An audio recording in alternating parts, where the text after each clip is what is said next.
Thank you for your time.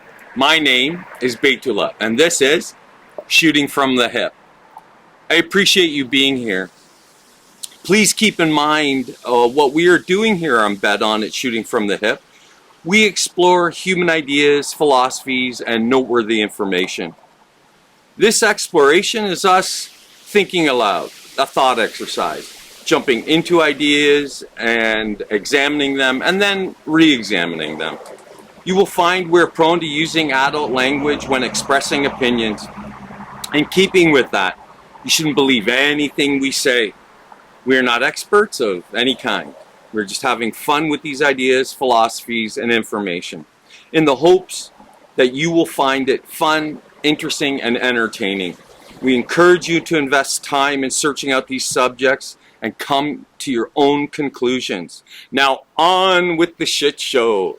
And what a wonderful, glorious tail end of September it is in the Great White North. We are having another borderline summer day, hence recording outdoors, so you guys can at least start by the time you'll actually receive this, which is November. It'll be like a tease to remind you of the weather that'll be yet to come.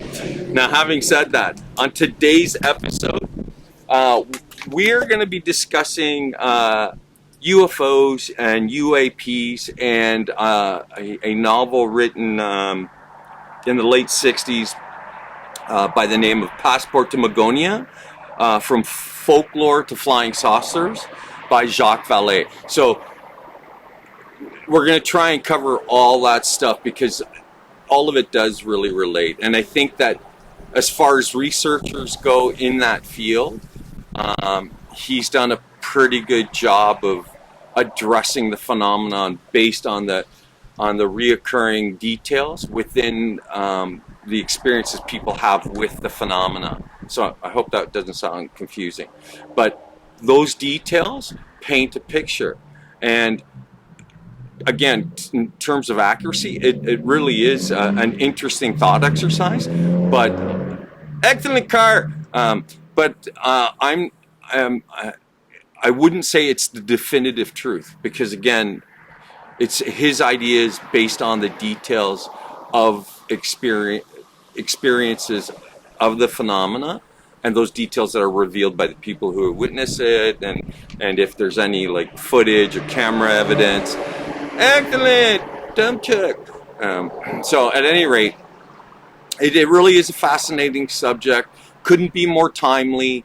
So in the most general, broadest sense, Slim, sorry, I forgot to say hi, man. Like, where's my head? The whole time. What the hell? I don't know where my head's at, man. I'm just over. I came here to talk about garbage trucks. I just got overwhelmed by all the nice weather. Sorry. But in terms of UFOs and UAPs, it couldn't be a more timely conversation because how prevalent it is. It's really everywhere. And I find it kind of ironic because when I was in my 20s, which was a very long time ago, the very subject, you would be horribly ridiculed for even mentioning it. The discussion, I even remember in the 80s where the statements were made that there was no life outside the planet Earth. Right now, it was fueled again by the biases, like the religious biases that somehow we're the center of creation. And remember, this is still something that is, it's within the thinking minds of most people who tend to come at things from faith. It doesn't mean that they don't believe in UFOs or aliens, stuff like that. And we've had such a rich pop culture as a result of the subject since the late 60s and early 70s. It's been, even though then it was fringe, it's been a common part of our society, but even as an outlier. But now it's come to the fore. And so it raises questions. Why now? Like, what's significant about it? Or is it not significant? You can read into it however you choose, right? Interpretation is a bitch.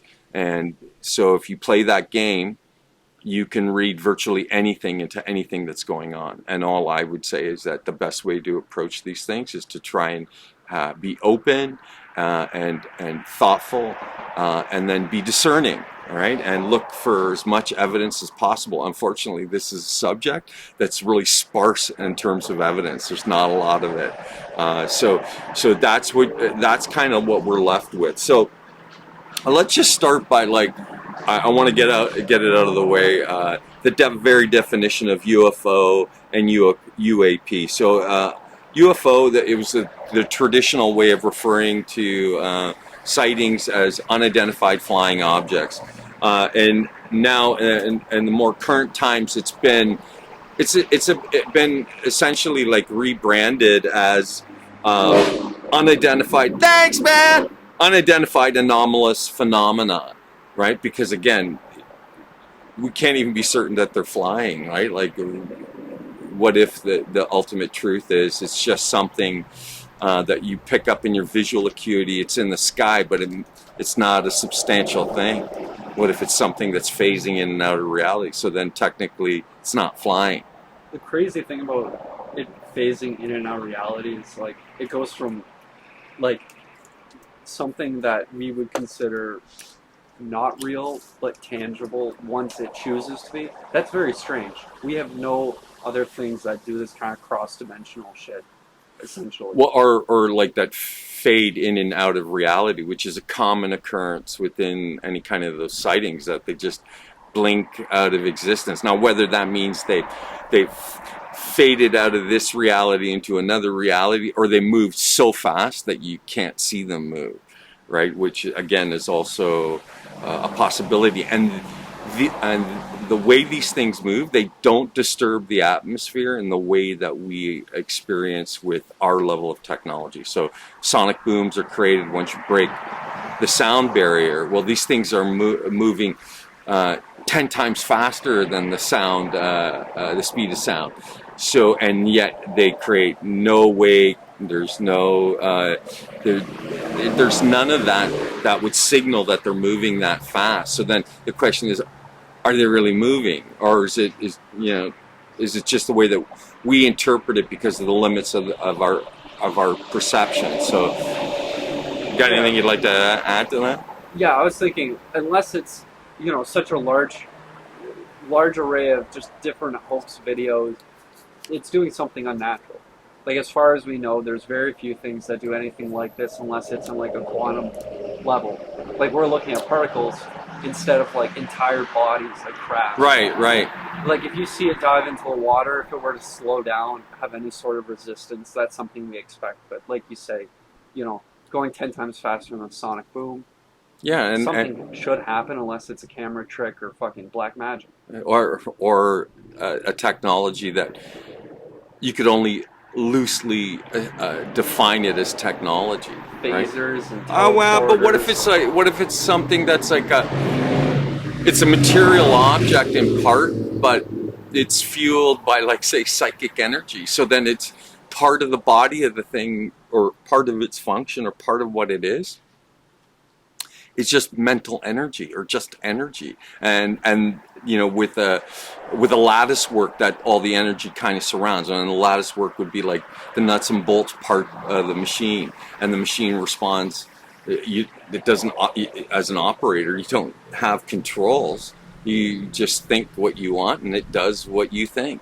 Yeah. Right? Like, so again, I'm not suggesting that somehow I know or anything like that, but the point is that it defies what we understand as technology, right? Or might even redefine it. Well, it would have to redefine material science, at least in our understanding of it, because the way people have spoken about this technology, people who say they're part of these organizations, they always say it's some, like, strange instance of like you say, some psychic interaction, some energy field. That's not something that is necessarily explored outside of magnetics, but that might be something as simple as a touch screen for that. Yeah, again, you're right. I would go so far as to say that if the technology for them, it would be in the same way that our technology is to us, and that it's relatively easy to use. We're kind of fluent in the understanding of it and application of it.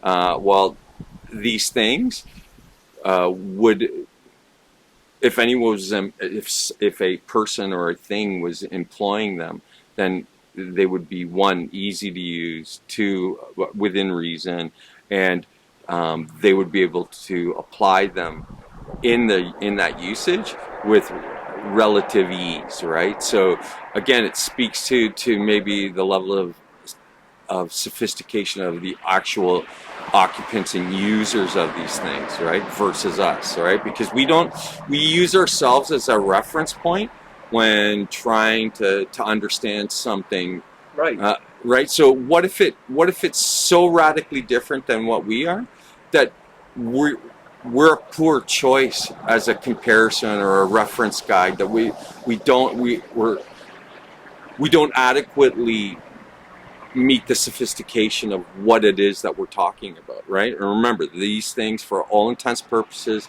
appear to defy everything we understand about, astrophysics, science, nature, and yet they're seen everywhere. In fact, I think the numbers are ridiculous in terms of how much they're reported. I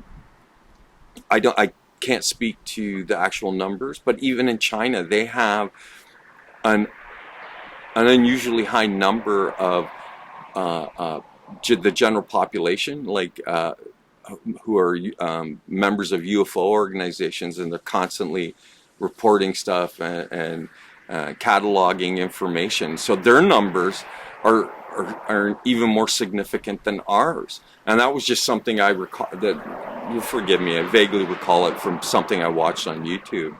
And they were talking about these local UFO organizations within China, right? So the population, again, their population is fascinated by it.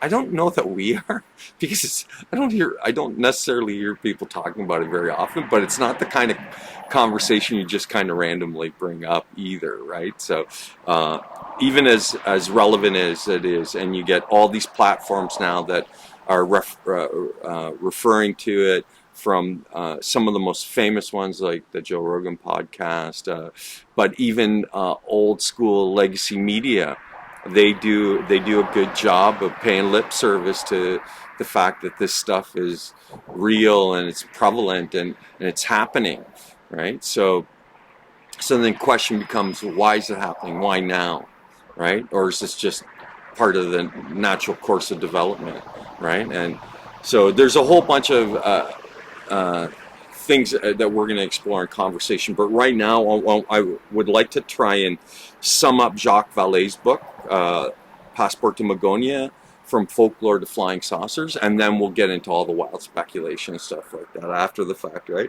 So, a possible explanation and origin of the subject, so or of UFOs, UAPs, that one, they could either be from extra-dimensional space, and we talked about that briefly already. They could be from another solar system or even another galaxy, right?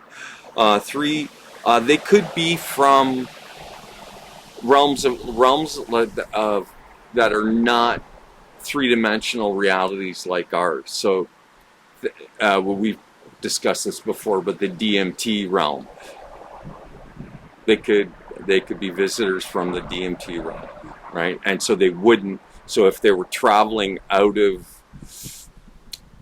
their dimension, that's not a three-dimensional reality like ours, then there's no telling what type of technology they're using to be able to cross the dimensional barrier, right? So and then another possible explanation, they could be from ultra-terrestrials and a society that's paralleling ours, and they inhabit some of the vast cavities within the center of the planet. So they might even be biologically related to us. They wouldn't necessarily be humans, although they could be, but they might be genetic cousins of humans. So the range of where these things or to explain what these things may or may not be is pretty considerable. And the last one, and the fifth one, which shouldn't be ignored, although put all too much stock into it, and it's that they're from advanced military projects. They very well could be. The global intelligence community is its own entity. If you doubt it, you just do, again, just a light search into the subject, and you might be surprised by what you discover. So to me, it wouldn't be surprising to discover that that's the case.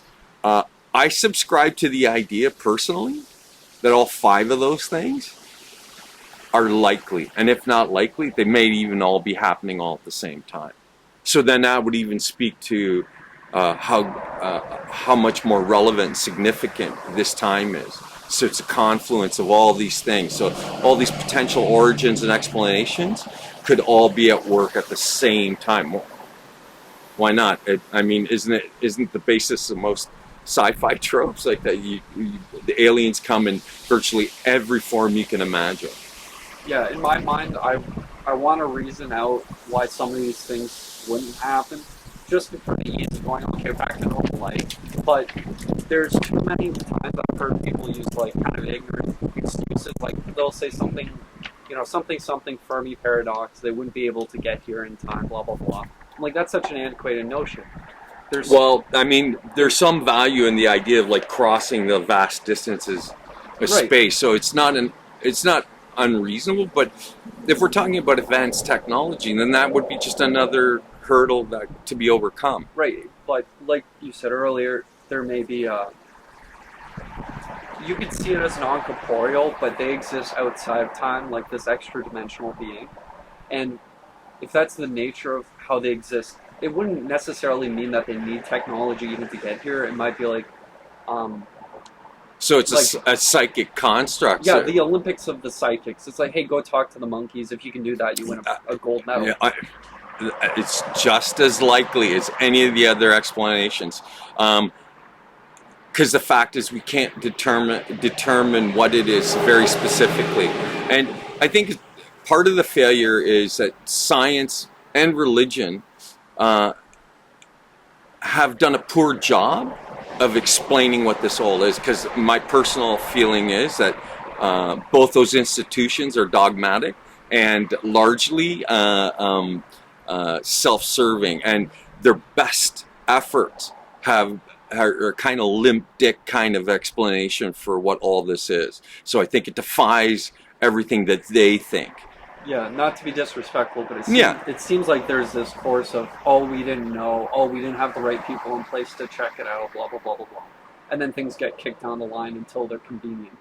But my concern is, like, if all this is propaganda, then I have to discredit, like, all these people that look into it. But if you look at, like, Jacques Vallee, he's going to other countries. This is like way back. And he's a very credible individual, just so to be clear. So for anybody who's listening to this who's never heard of who he is. Right.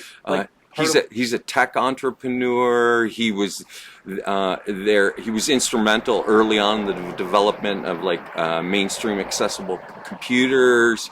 He's an ongoing researcher in the subject for over 50, 60 years. So like he's well in the intelligence. Yeah. But like specifically what he's done for the UFOs, UAPs, like since he was like young, mid-20s, he's been working on stuff like this. Yeah. Cars. Anyways, his method of documenting what provable things happen, what's the consequence, the marks on the bodies, radio levels, these things. That's the closest we can do to get like any real clues to what's going on. He collects data points, and then he looks at the data points, and instead of having an idea and then using the data points to support his idea, he looks at, hey, what do the reoccurring themes within the data points, what do they say? Right, and people always say, you can't use, what are they called? You can't use like personal experience to guide your logic. However, that's how all of science works. That's literally all of fucking science. You're trying to make sense of something, so that may require you to make a leap in judgment. So it requires you to be very discerning, and then asking yourself, hey, how much is this you investing what you want it to be into what you're how you're interpreting the data. Right. You can do that, but what I'm amazed by is that people don't think that you can do that. That their biases are so overriding, and I'm like, that's a complete fallacy. You can exist in such a way where you can remove your own biases from the observation of the facts, and then just allow, just allow the facts to sort of paint a picture. Yeah, it's more likely than not in this pursuit you have to go, I don't know, because anybody that says, oh, I know, it's like there's a degree of just unknowable stuff. Like, to be scientific, you have to use the scientific method. Most of the time when you do that, you get a big burger of like, oh, I don't know, and maybe it's this. That's amazing. That's an amazing starting point. Well, because it leaves lots of room for it to be a lot of different things. And then what, as a good investigator, then what you should be doing is searching out more data points, right? Because the more data that you can accumulate, then a more full picture begins to develop. And so it's not about interpreting the data, right? I mean, some would argue that that's all that it is, but I'm like, but if you remove your personal biases from that process, then what you're doing is you're just allowing the data to paint a particular picture, right? So it's interesting that we've gone this way, because this does speak to what Jacques Vallee's work is. Now, having said that, before we get there, what I'd like to do is address the mysteries of the airships of the 1800s. So they were from like 1896 to 1897. Are you familiar with the airship? Yeah, there's a long-standing tradition where you'll see ships in the sky, and they always say ships.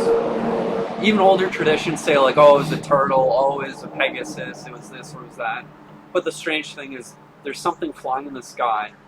For some reason, they think it's a ship. Well, in the 1800s, because that, within the context of the time period, the only ships they were aware of were sea-going vessels, right? So if you could have an air-going vessel, it would be a ship of a kind, right? And often the occupants weren't described as aliens; they're described as humans in like sailor uniforms, and they'd be, crawling down the line to their anchor to unhook it from a roof that got hooked onto, or something really obscure and off the wall like that, right? So, and it was referred to as the mystery airships, and again, it was a wave that only existed for a period of time and made the newspapers. But this is the 1800s, right? So newspapers were notorious for, embellishing a lot of stuff, and that was just to generate more readership, to sell more papers. So that's not unfair to say that they weren't unbiased in the way they presented the news stories of the time, right? And the weird thing about all the accounts from that time is you had so many people talking about the occupants or the pilots, and like that they weren't any different than we were, right? And like I said, some of them were described as wearing like military uniforms or naval uniforms and stuff like that. So again, using a real world reference point to be able to sort of try and not just explain, but describe what they were seeing.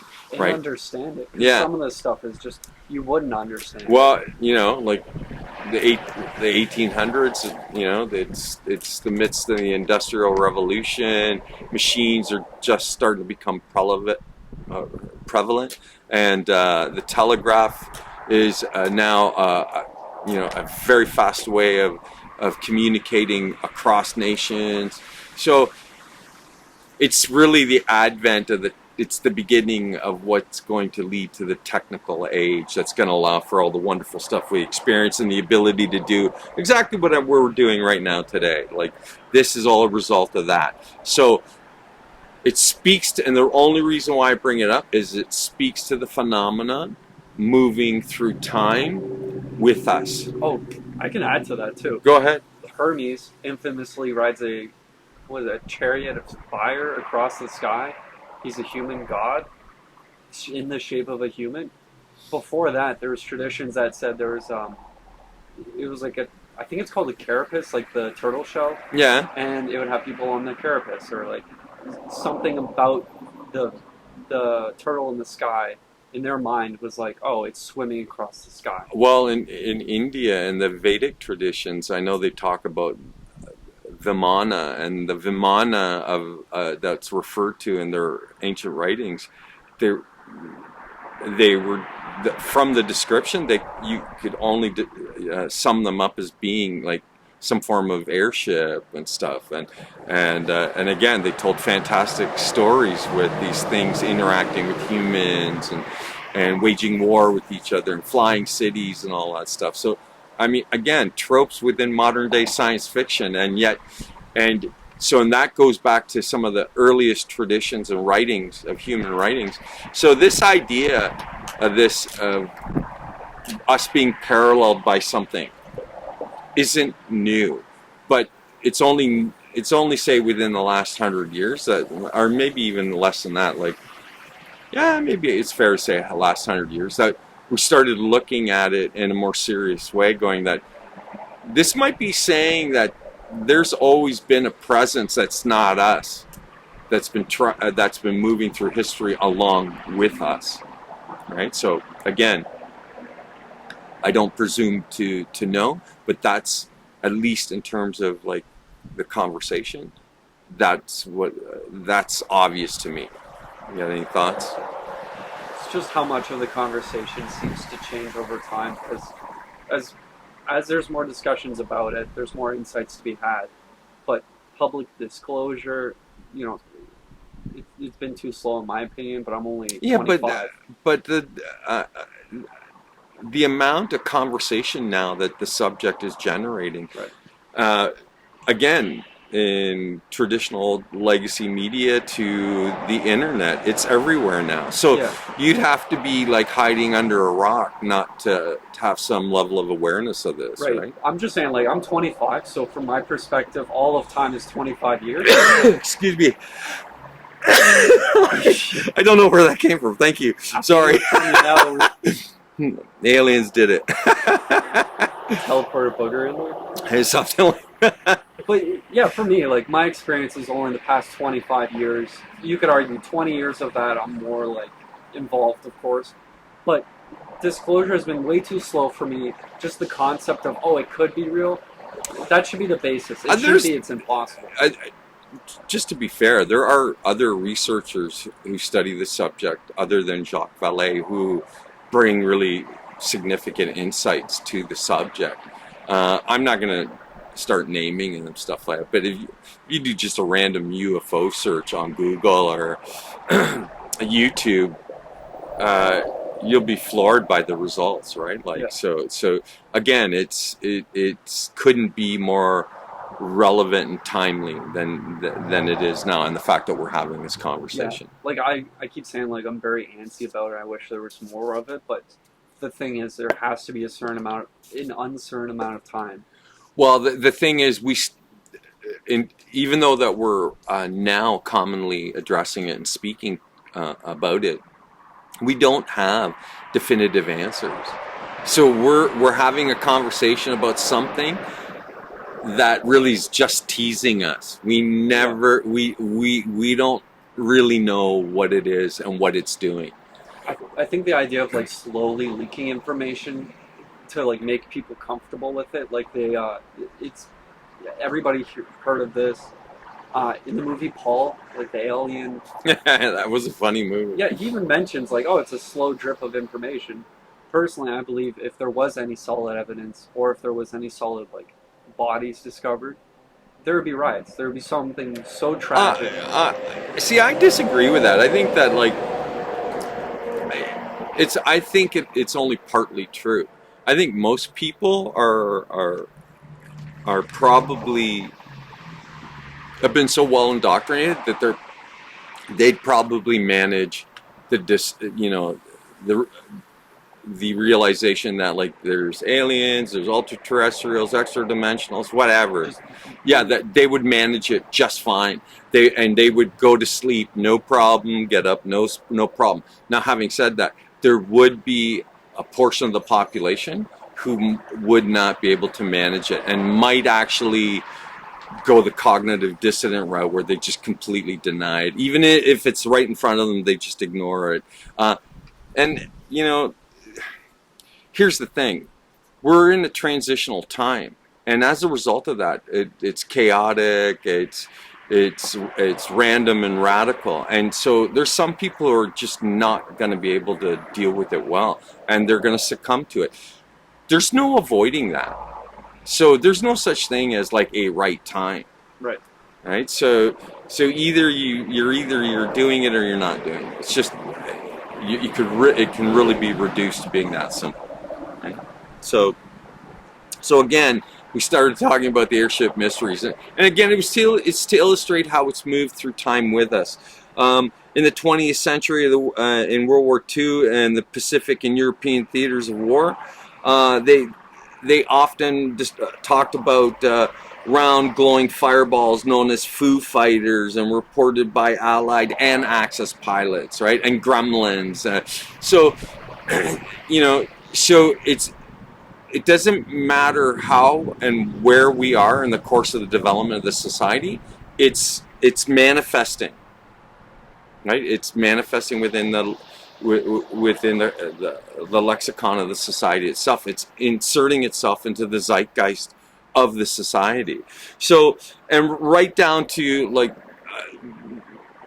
actually, I think it was the 70s when popular culture really kind of used it as just a convenient way for that form of fiction to be able to sort of provide antagonists that were non-human, but that represented human traits and behaviors, right? And so you know, and there was a time when there was a craze. Like, I'm a child.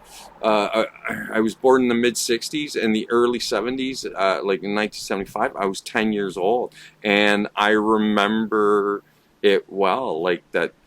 You know, it was on people's minds, and it was, and then pop culture was promoting it because they were using it so heavily in art and short stories, that sort of thing. It was starting to build momentum, and that craze started post World War II with like Kenneth Arnold's sighting of a group of bat-like aircraft flying in formation at high speeds, and he described the way they moved as a saucer skipping on water. If you flung one like a frisbee, that's how he described how they moved, and he was seeing this from his personal aircraft. And so then the media took off with it and dubbed what he was seeing as flying saucers. That's where the whole thing came from, right? It was his description of the way that they moved. So then it became flying saucers and flying discs, and then after 47, it within the context of fanzines and magazines and comic books, it was everywhere, and it was just writers having a heyday with this trope that they could, you know, beat to death, and still to this day we're still using. I mean, Star Wars wouldn't have, I dare say Star Wars would never have come into existence if it wasn't all this stuff already laying the groundwork in terms of the social acceptability of it, right? And science fiction too, right? Like they were making alien invasion movies in the 50s, or like so. It's interesting that as a topic it came up, and now it's like you said, it's part of the zeitgeist. It is really entrenched. It's to the point where I'm not saying it's like invading our theology, but people are looking at the characteristics of some religions and then trying to find more modern ways to understand it. And in ways, it seems like it's mixing with the UFO kind of. Well, that's that whole ancient aliens thing that, like, were their attempts to explain our early origins and tie it in with like alien visitation and you know, so I again, and that's popular. Like, Yeah, like I think you're very right that there's this huge change, but it's not necessarily just in the UFO culture. It's just in general, people are not sure anymore. yeah, And it's widespread. I agree. yeah, the whole like narrative about what life is like, what's meaningful, all that stuff is seemingly changing. To try and accommodate the fact that now we have this level of awareness that they're potentially they. What if they were interacting with us in the most remote past? You know, I again, you can't say definitively one way or the other, but it's like the faithful and their position on God. They come at it through pure faith. Yeah. And they can't prove it, but you know, you can't disprove it either. So There's some people who are like really into crystals, but this isn't quite that. This is more like I'm certain enough that I'm not certain, and that itself is like wild for humans. again, you know, it's the kind of thing where I think the door is really being opened now, and everything's on the table. So all the stuff that we used to turn up our nose at, or just refer to as mysticism or magic, or just, you know, like, or you know, dismissed out of hand. These things now, to a lesser or greater degree, are treated with some form of seriousness. So that it says to me that, like, whatever those things were in the past, their time has come. All right, and remember, any idea whose time has come, there aren't enough armies on the face of the planet to prevent it from spreading. So maybe again, might say something about where we are in terms of the fact that all this stuff is coming to the forefront and part of common news media now, reports and that sort of thing, just as common as, like, you know, firestorms and forests and bad weather, hurricanes. To me, it's the weirdest thing, like, to see it unfolding as it is. We live in a funny culture where like there's a lot of broad strokes used to explain things because you can't go into the nuance and explain everything you need to each person. But we are at that individual level where we can search it up. Right, there's enough information out there that if you're even remotely curious, like, you don't even have to, you can think it's all bullshit, but if you decided you wanted to actually just look into it, there's enough information out there that you could get lost. You can very Project Mockingbird. well, you could just easily get lost in the information, or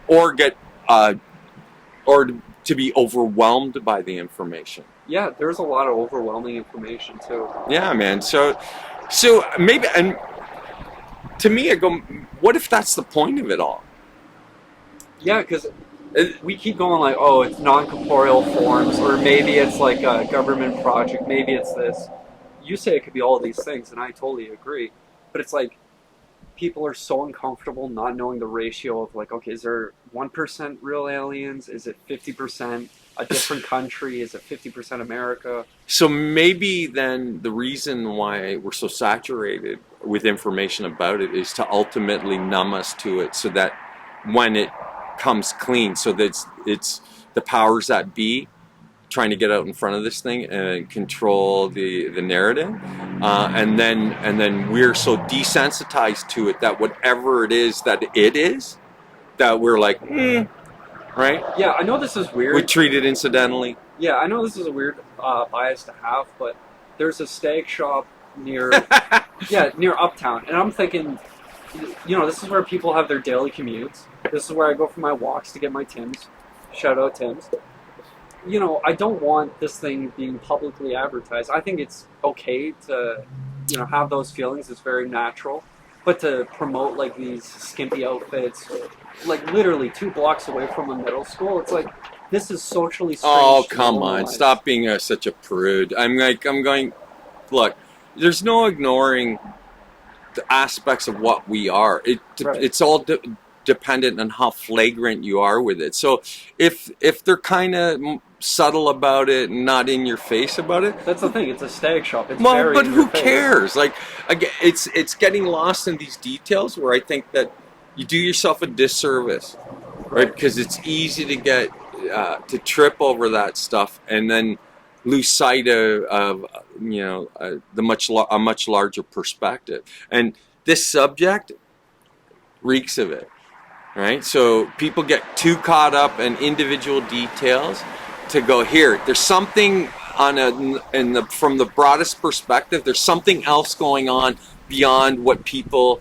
are focusing on. Right, I was just bringing up that point. Yeah, I know, like but normalization of I it. go, you're 25 and you sound like a prude, man. Yeah, I know.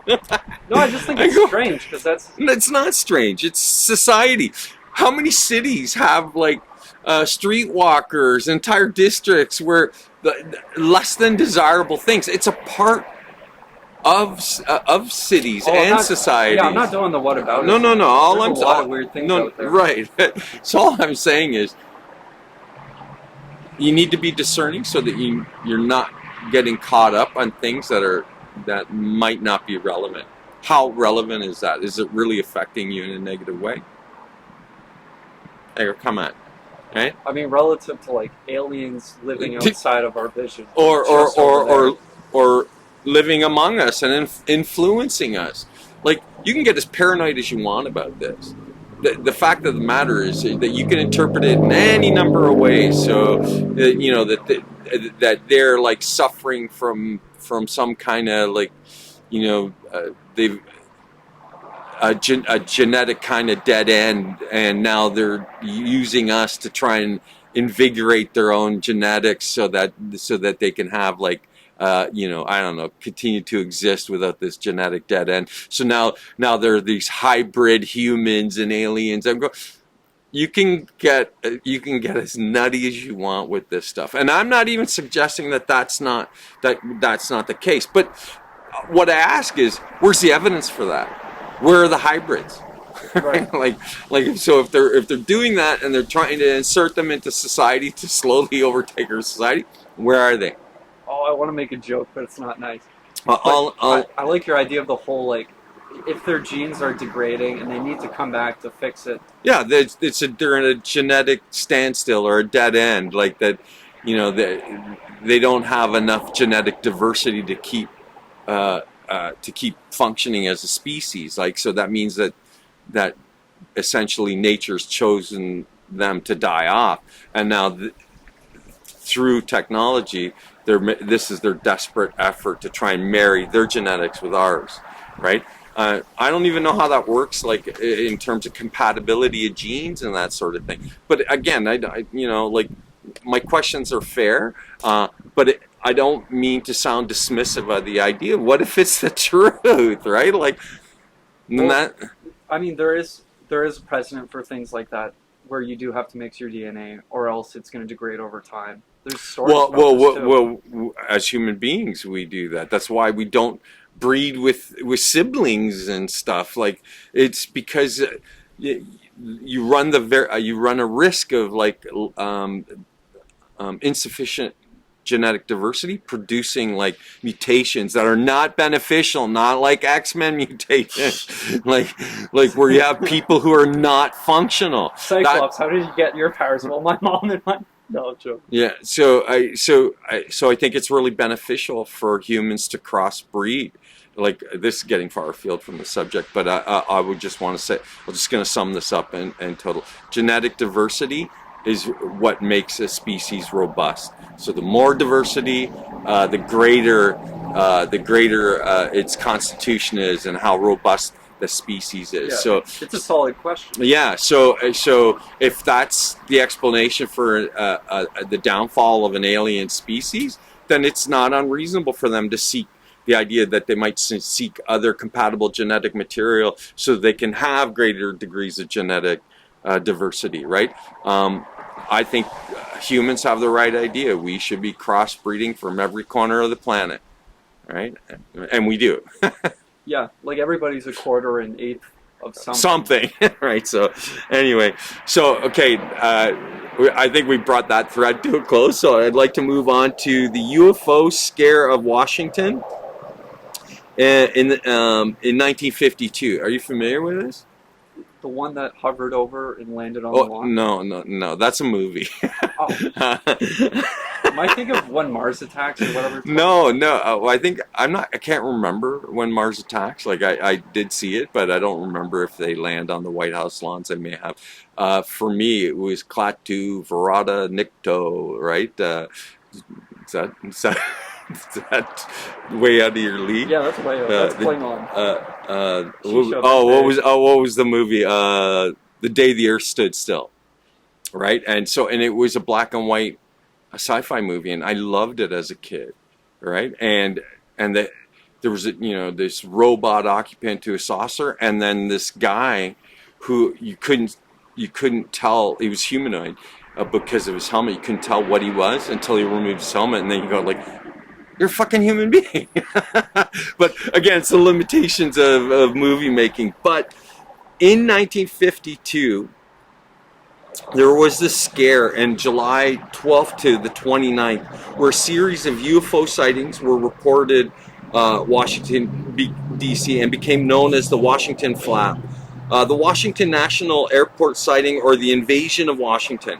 And mostly publicized, it was the most publicized sighting that took place for consecutive weekends, right? And so the incident was the climax of the 1952 UFO flap. So they were buzzing the White House. They were flying overhead, and it wasn't just a single object. There was multiple objects on multiple days. It occurred over the course of 2 weekends, from July 12th to July 29th. Oh, so it's not the Independence Day. That's right. It's not the movie. Remember, it's the most publicized UFO account. Was it like historically? Or like I don't remember there were photographs that were taken, but the objects just appeared like they were. There was no detail on the objects. They were washed out, and there were like I think 4 or 5 at a time, right? And single objects at a time, and they basically just buzzed the capital of the United States of America, right? So again, it's a super interesting thing. Here it is. It's that it's always been there, and it's only now in recent times that it's, like you say, become commonplace. But remember, at that time, it was dismissed. They would just write it off. They would say it was like swamp gas or some shit like that, right? Like in Washington. To try and explain it away. Yeah, they didn't say in Washington. Well, no, they use the swamp gas excuse in another incident. I'm just saying that they would use frivolous attempts to dismiss it, right? And then the average person is more concerned with their job and their household and living their 9-to-5 life. Just ignore it, forget about it. It's not worth their time nor their attention, right? Yeah, damn, that bus is loud. Sorry. I feel like a lot of people dismiss this stuff because they have that impression, but it doesn't take much time. You can give 5 minutes of thought and then leave it alone. Yeah, and it's worthy. Look, I don't have to say it now because now it's kind of commonly accepted. Whether you believe it's real or not doesn't matter. The fact is that it's everywhere now. But back then, like you said, you'd get horribly ridiculed. People would call you crazy and stupid and just the worst things to be dismissive, right? Who made up the term conspiracy theory again?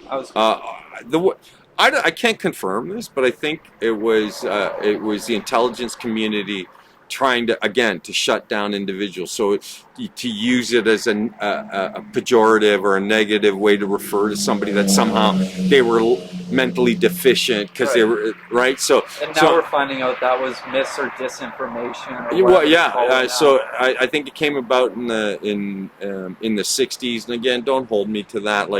Yeah, I was thinking it must be around that time period because that was like Roswell. That was all that. Well, stuff. Roswell didn't really come, even though it occurred in 1947. It didn't become part of the popular culture until like the late 70s and the early 80s. We were talking about Jacques Vallee. If you've ever seen Close Encounters of the Third Kind, Steven Spielberg movie, great watch. I love that movie. There's a character in it who's a French scientist who's basically modeled after Jacques Vallee, right? So he was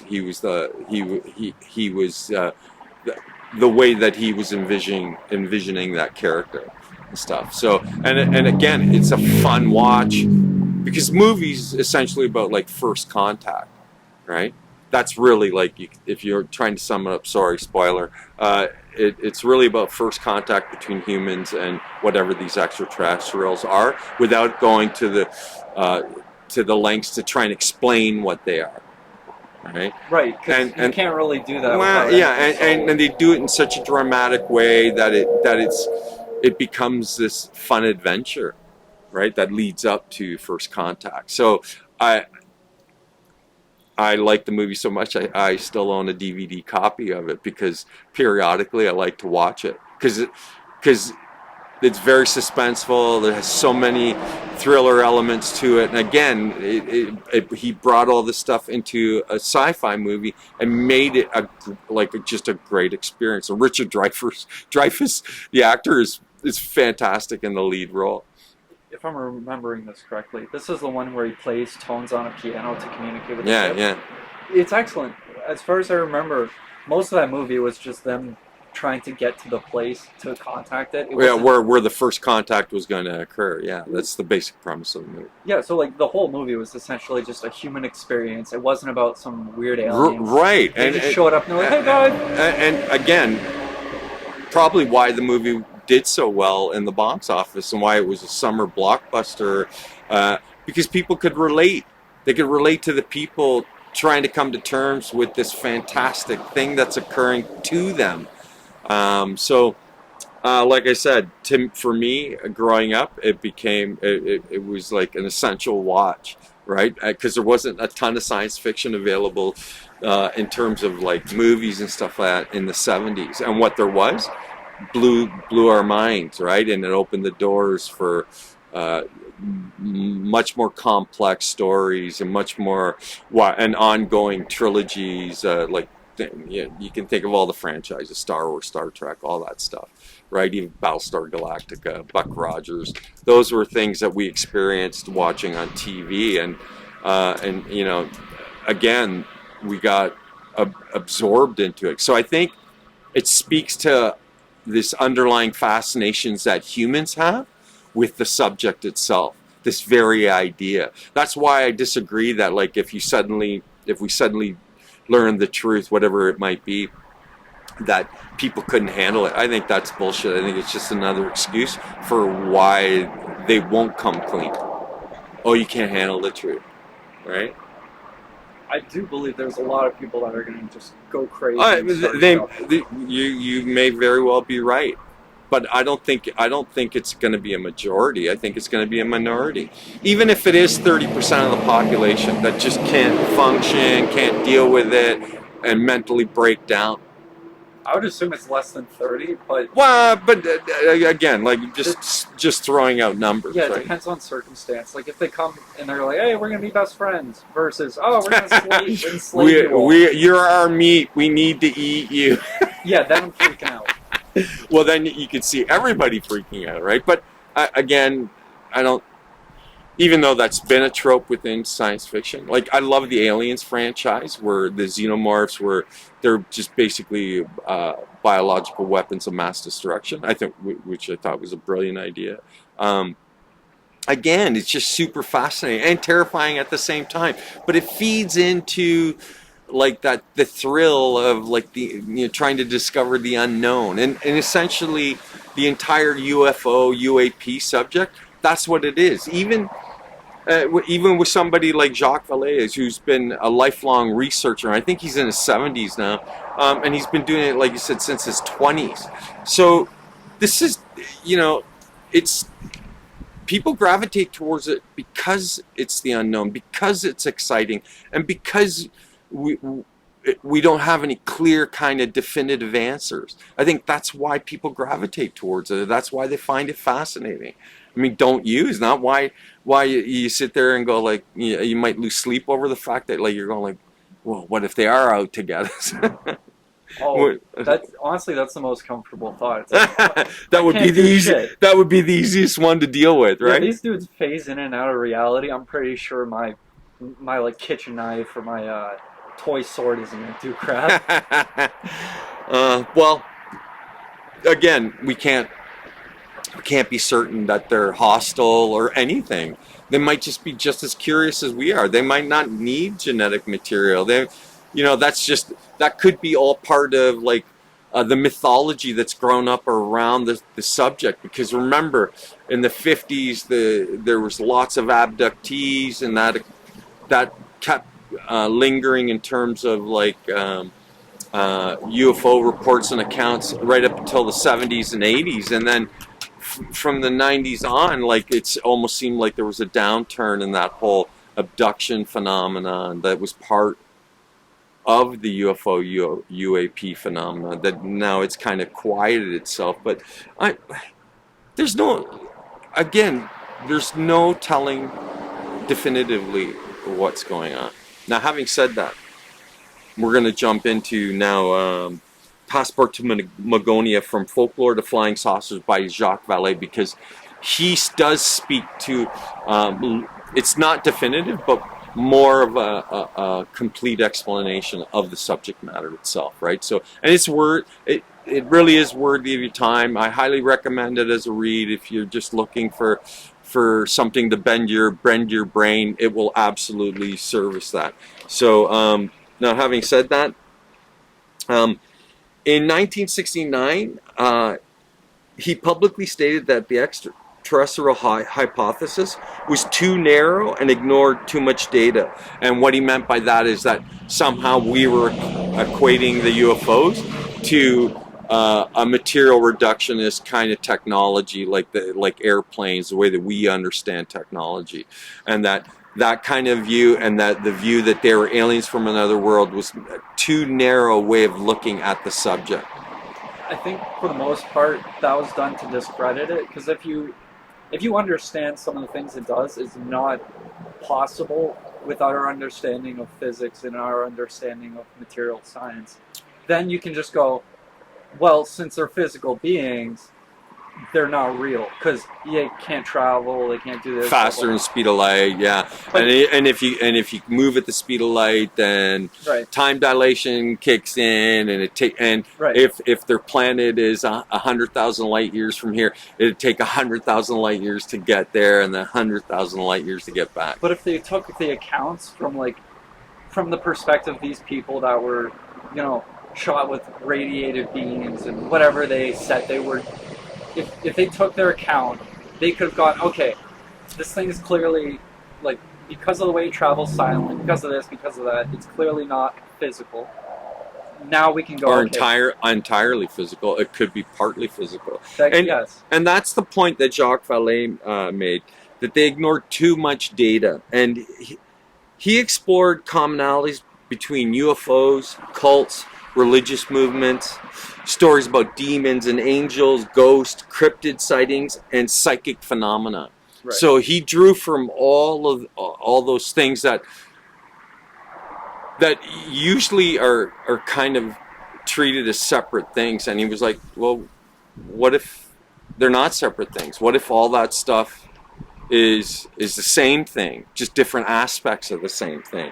So then you could draw significantly more data points that might be more telling about what you're dealing with, right? Right. So the assumption, so he based his assumption that somehow, if you looked at everything from UFOs to cults to religious movements, demons, angels, ghosts, cryptids, and psychic phenomena, that it might, if you take all those data points from all those different aspects, that it might contribute to a much more fuller picture of what the phenomenon is, right?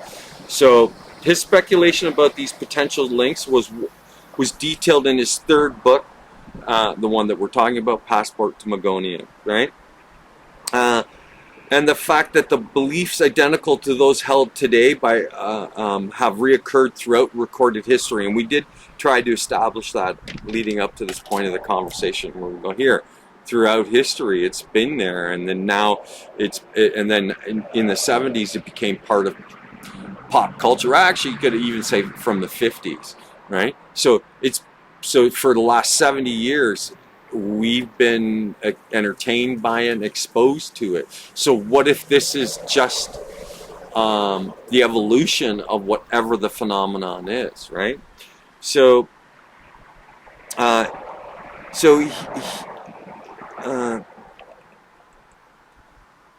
so he, you know, he looked at it in terms of how people become believers, right? The faithful, all right, that don't require evidence because they can't prove nor disprove what what they have faith in, and that uh, that the kind of belief that people would have would usually be a reflection of their race, their social status, their country, right?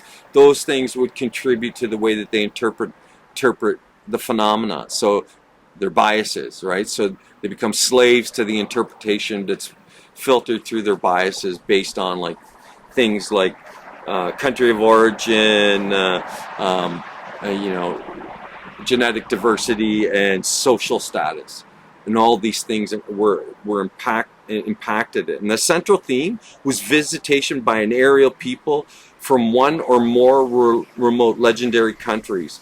The names and attributes vary, but the main idea clearly does not. That we're being visited. So, and this isn't new. If you go back into the earliest history and the earliest stories about us, we are always being visited by something mystical or outside of our capacity to see or interact with, right? So, unless it chooses to interact with us. Right, like a ghost throwing a cup off of a shelf reminds me a lot of like a UFO that appears and then also has physical capabilities to use light or something else. Say to make it even more interesting, like in Islam, where that the way they view the Creator, that he created a diversity of organisms. Have you ever heard of the jinn or a genie? Yeah, the jinn. Okay, they're not necessarily good. Well, but they're like us. They're chaotic. They're neutral. They can be beneficial and not so beneficial. And they refer to as beings of smoke. That means like, so I think the reference was that like now you see them, now you don't, right? So, and then if you look at the Vedas and if you look at even Greek mythology, all their myths and stories, they created these complex explanations for natural phenomenon. But what if it was a reflection? They were having experiences of visitation, and it's the way that they summed up the experiences in and of themselves. Go ahead. I wanted to say this earlier, but now's a better time. It's the stimulus we are interacting with could be a perception, but the reality of it is there's some, extra-dimensional being or some physical element to it, that it's not just like incorporeal. Right. We could be viewing something and it could be a product of our mind. However, it seems like there's a degree of reality in it, and then the facade we put on it seems to be like or it may be going out of its way to influence our perception of it, right? So it's a great thought, which is again something that Jacques Vallee addresses in Passport to Magonia. So these emissaries were in the past were often seen as supernatural, and they're traveling in abodes, these things that you couldn't, now we go, well, might be technological, but it was these conveyances, this thing that you had to get in to travel to come to the earth. And when they were here, sometimes they were in human form, and sometimes they came to us as anthropomorphic kind of monsters, or kind of human, but with animal characteristics or physical characteristics and features. Like kind of a jackal almost. Yeah, however they were presented, they had tentacles and arms or whatever. So again, it relates to the abduction experiences where abductees often talked about human-looking aliens and then not so human-looking aliens, insects and reptiles. So it opens the door. It leaves room for those things that they're They're not flights of fancy necessarily, right? They very well could be, but and when they show up, what do? They perform wonders. They serve man or they fight him. And they influence civilization through mystical revelations, and they seduce Earth women, right? So, again, if that was the way that they were described in the deep past, then you couldn't, under a modern interpretation, that means that they could have been experimenting with the women to produce hybrids and that sort of thing. That would lend to the idea that they have a gene problem. Well, right. So, but what's most interesting is the fact that these themes are still present to this day.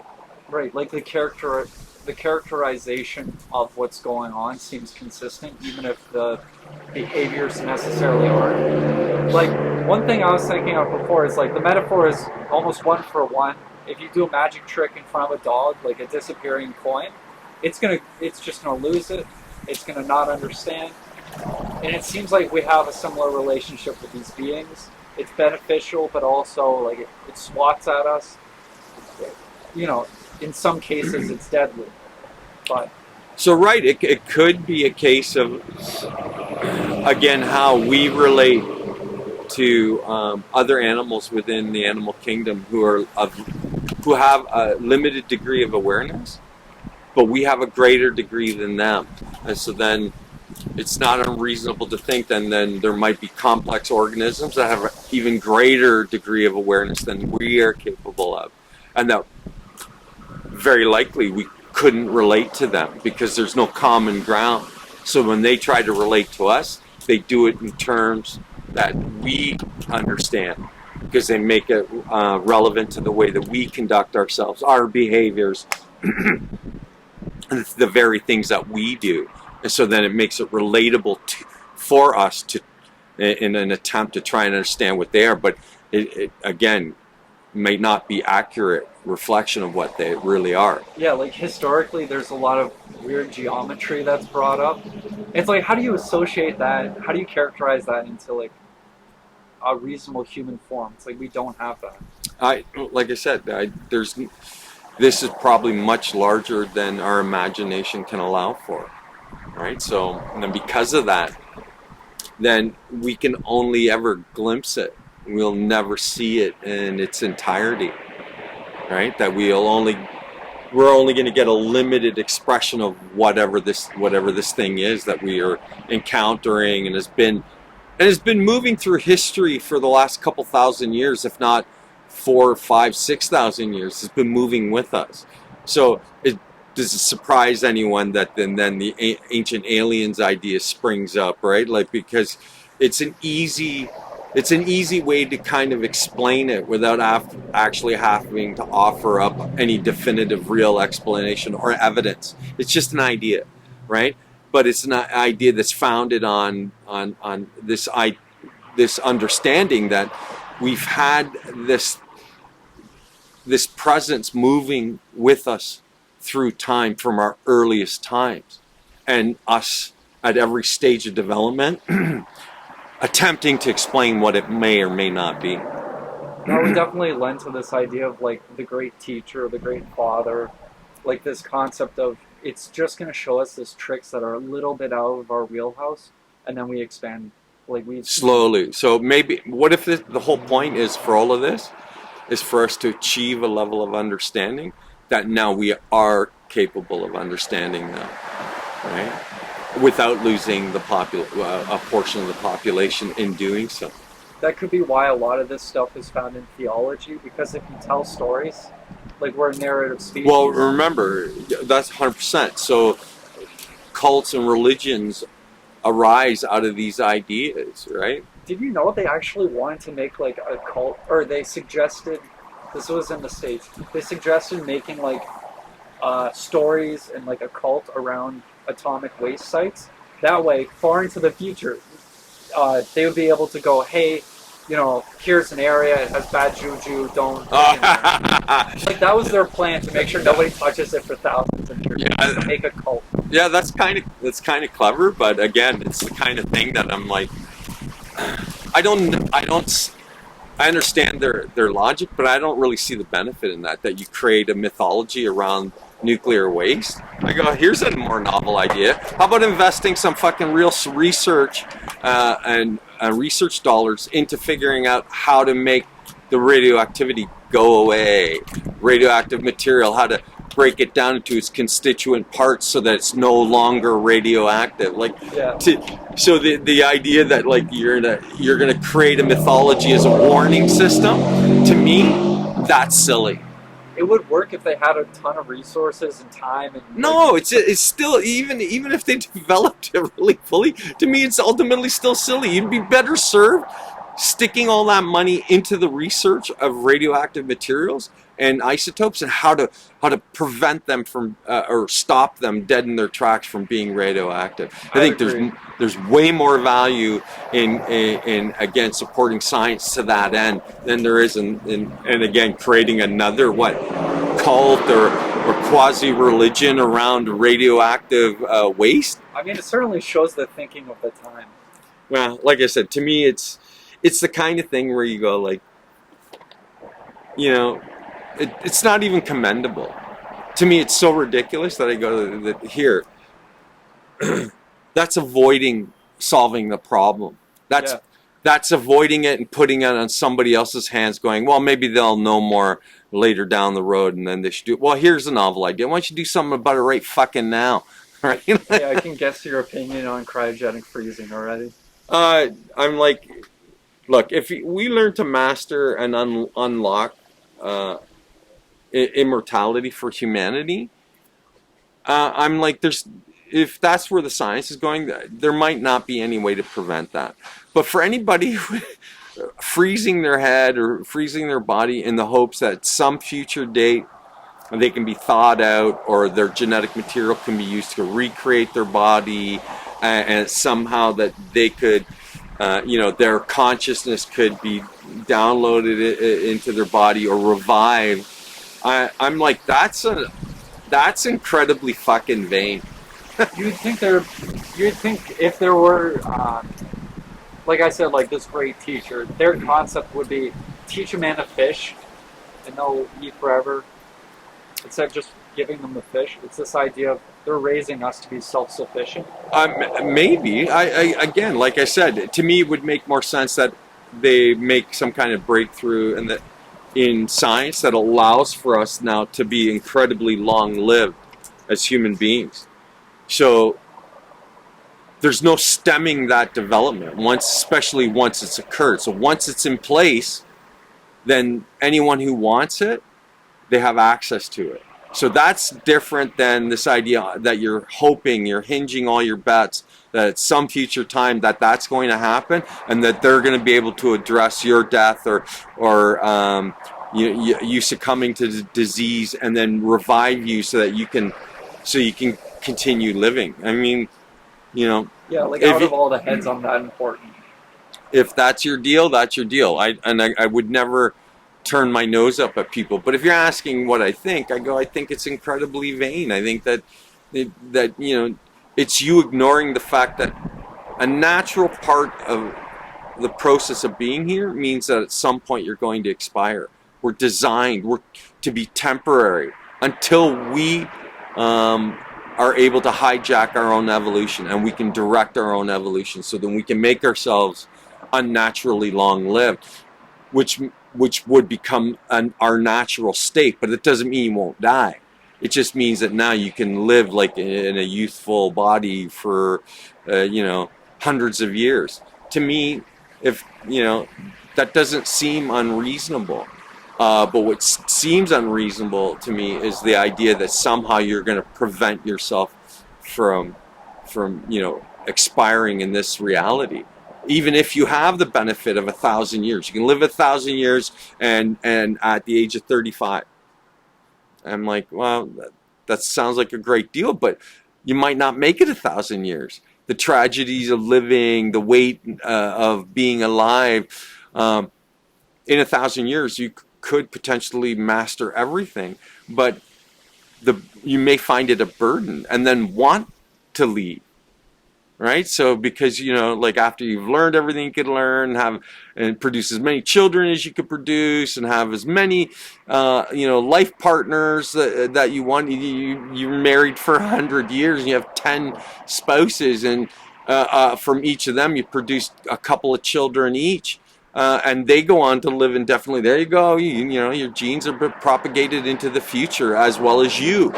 But at some point, you might find the burden of living too much. You may not. You may revel in it. Who can say? But until we're capable of doing that, Yeah, I wouldn't even touch the whole idea of like, oh, we're gonna be in robot bodies. It's like even that degrades. no. The idea of like cybernetics beyond beyond say like providing an amputee a working robotic arm or leg that's perfect, that perfectly resembles and functions like the lost limb. To me, that makes sense. But like the idea that somehow you're going to create a body and download your consciousness into it. Well, part of being a human is that you have all these hormones that allow for all this expression. Well, if you have a machine body, I go like, at what point, where's the hormone influence on the nervous system? And it's not even a nervous system. You're saying just your consciousness, the energy of what you are. I go, to me, again, it just seems like fiction. It definitely takes out a huge part of who we are. Well, again, I would offer this up, that any kind of extension on life in and of itself, you need to be really careful about how you're going to approach it. So all the transhumanists, and we did talk about transhumanism, them all thinking that somehow that they're going to, become complete machines and still retain the individual that they are, seems to me, again, kind of unrealistic. But again, that might just be an expression of how ignorant I am or how little I understand about the complexities of robotics and AI and that sort of thing. Well, it's impossible to really get to the end and like really understand it. Like when we're talking about these like out of time beings, possibly.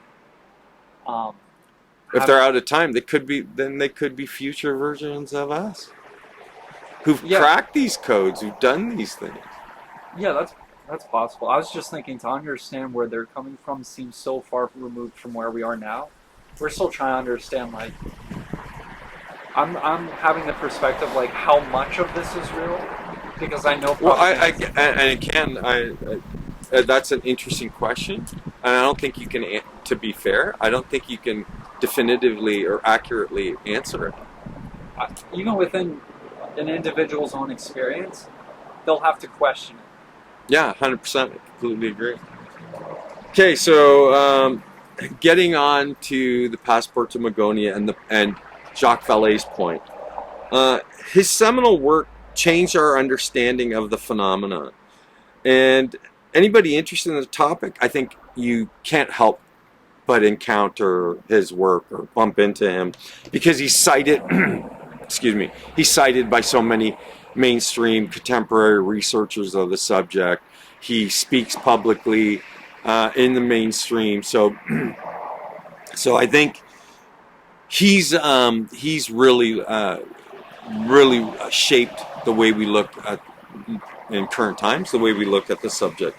And he was fascinated by fairy folklore and other paranormal encounters. Jacques refers to himself as a heretic among heretics. Oh, that sounds good. Yeah, so I always love that, the fact that like that's how he saw himself. Because the strict UFO people or ancient aliens,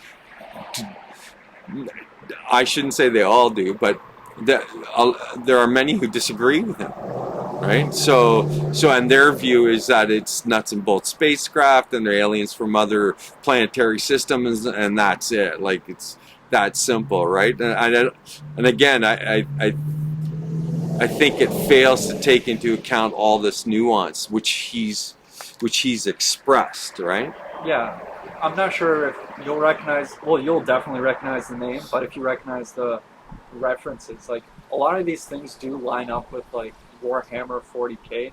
Oh, okay, so you're talking about fiction, but like the gene seeding is there. yeah, the you know, extra- but they could be drawn. Again, this is so much part of pop culture that creators draw from it. I'm a creator. I'm an artist. I'm in the midst of world building, and I borrow tropes from fiction to the unexplained phenomena that occur within our society, and like other creators, I've integrated it into my world building. So, to me, it's perfectly reasonable that somebody would take an idea and run with it, or use it as an element in a much greater idea that they have. It. But remember, ultimately, you're talking about works of fiction meant for entertainment purposes, right? And that's why I got into the world building, because I was fascinated by the ideas of Star Trek and Star Wars, Battlestar Galactica, where they could create these complex, you know, human societies that were advanced and still relatable, and that, like, somehow,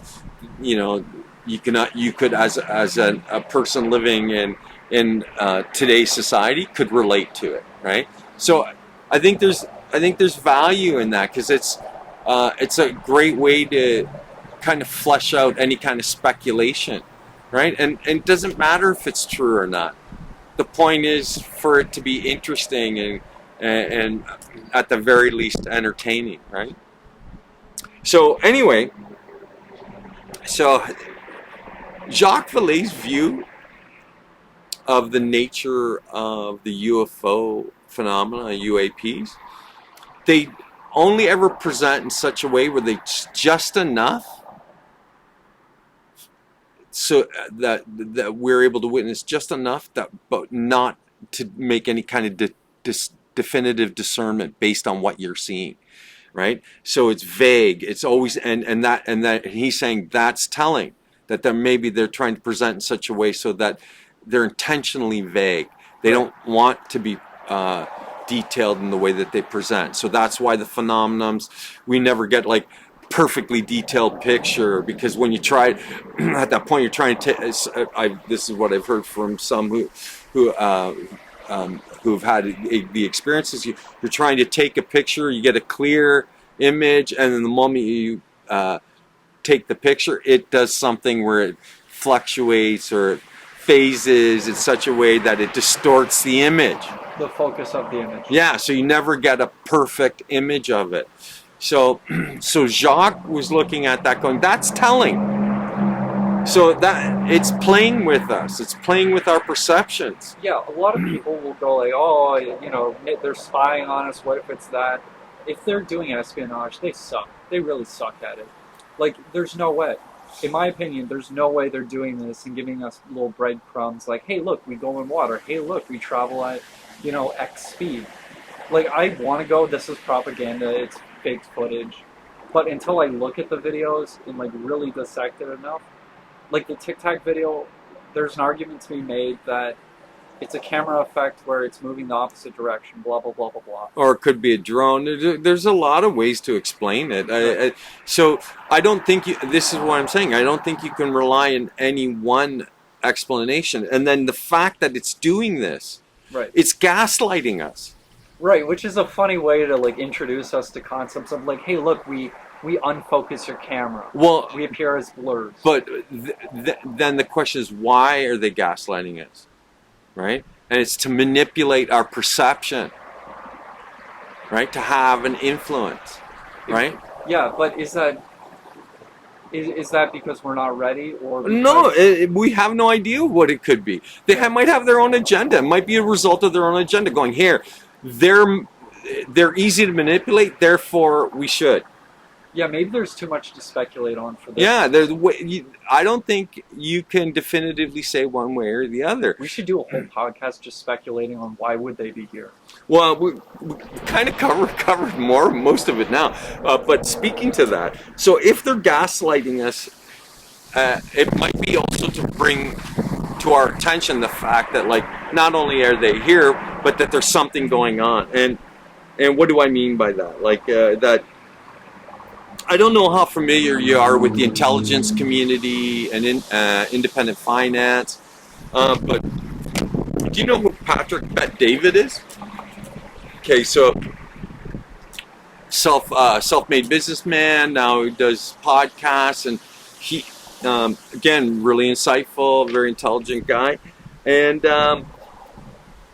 so before I get into like explaining what he offered up, his basic idea was, what if the intelligence finance communities stuff that they lay claim to this world, and they've been incommunicado with whatever the phenomenon is, and then they're telling the phenomenon, you're not allowed to interact with us. Oh, really? Yeah.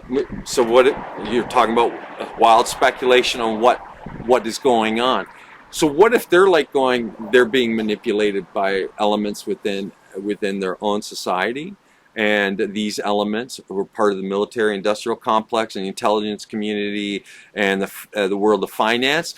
They want to control that planet, and so they're saying you don't have any legal right to be able to interact with us. So they can't stop them. So they do it in this vague way where we're not actually breaking any of the guidelines. What if they have some kind of, I don't know, treaty where it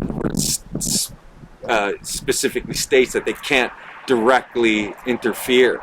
So this would be an indirect interference. I think that's an interesting way to take it, because it shows that they're not one to step on toes, even though we may be in a situation which requires it. Right. So they honor how would you put it? They our need and want to be autonomous and independent. So they're like, here, we can't directly influence you guys in that way. What we can do, though, is we can indirectly influence you. So that's what we're doing. And within the realm of consciousness, well, I don't know, that might be like a whole area of warfare itself. Well, it's psychological warfare, right? So Patrick Bet-David asked the question, how big is BlackRock, these institutions? What if they're the ones running the show? Raytheon, BlackRock, Vanguard. He states that they're $10 trillion, and only two countries have a bigger GDP than BlackRock, and that would be U.S. and China. So this institution is equal to the size of the two largest nations on the planet. So they're competitor with them. Their military contracts competing for $744 billion allotted for military expenditures by the military-industrial complex. Larry Fink running BlackRock by default would then be the president. So the leader of BlackRock actually is the person in charge. So again, part of the lie that we think we live in a country where Justin Trudeau and Donald Trump and all the people who take up the positions in politics, that somehow they're actually in control, and they're not. They're just the face. Well, that's the thing. Like, historically speaking, the president was the leader in air quotes, but it's not like he makes all the decisions. Well, what if they're accountable to another organization that has way more financial clout and influence? They have the intelligence community as one of their assets, so there's no secret you have that they can't exploit to get your compliance. So and then they're the ones who are talking to the phenomena, or interacting with the phenomenon in a direct way. And then we keep going, well, why isn't there? Well, because they have some kind of legal treaty or agreement in place where they're not allowed to do that. They're not allowed to directly influence us. So then the phenomenon's way of trying to reach us is by gaslighting us. Well, I believe since at least the 40s, like, we have not seen like really what's going on, just because of the fact that this concept, like, the president runs things, even within the normal structure, if you believe everything they say, it's not true. Like, he is beholden to other groups within government. And of course, in my opinion, of course, there's going to be, a little bit of changing pockets, or change in pockets. Well, they're closed room deals. Like, I mean, that sort of thing. Again, it's not this is not something like that doesn't exist. Right. We have a rich history of the political class doing this very thing amongst themselves. Never mind at a greater, Yeah. grander scale. Yeah, I got some. So, if you think simply in the terms of what the word means, these groups that what was the word? These groups that invest, their idea is like, oh, there's potential outcomes, there's potential risks. We're going to invest in the knowledge that we're going to get our money back. Well, that they're going to benefit more directly, like that's like in a more broader sense. That's what you can say. They're only acting in their own best interest. So however they define what their own best interest is, I can't presume to know because I'm not part of that. I don't know what their agenda or their final goal might be. But I would argue that investment firms would be the one in control because you can't just. I don't think so. You think that it's money that's running the show? No. But that's the thing. When you finance things, you have an in.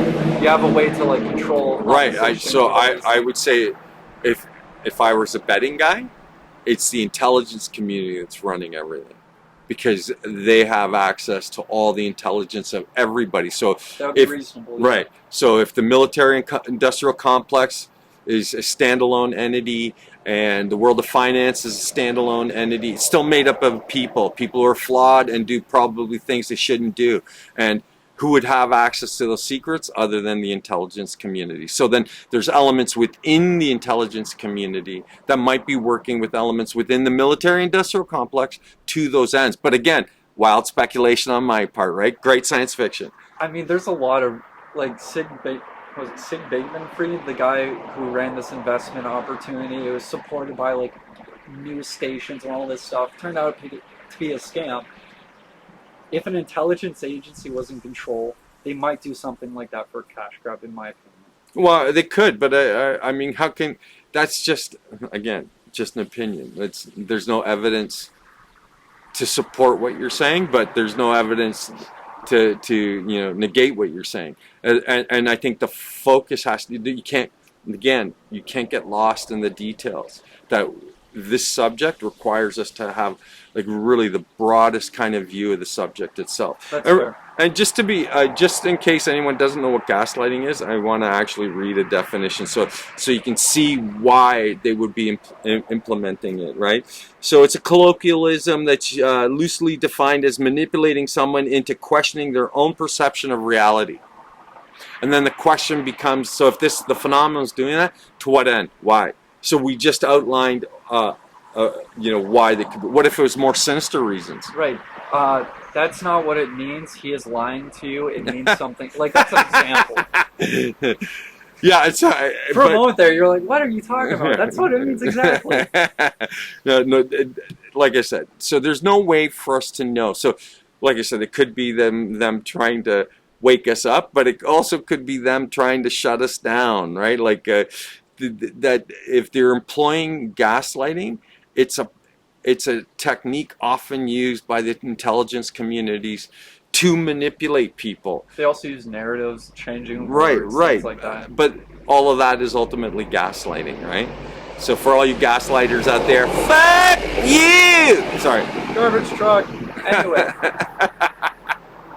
When I said investments would be like the sector that runs it, I was acting under the impression that, they invest, they control what's going on.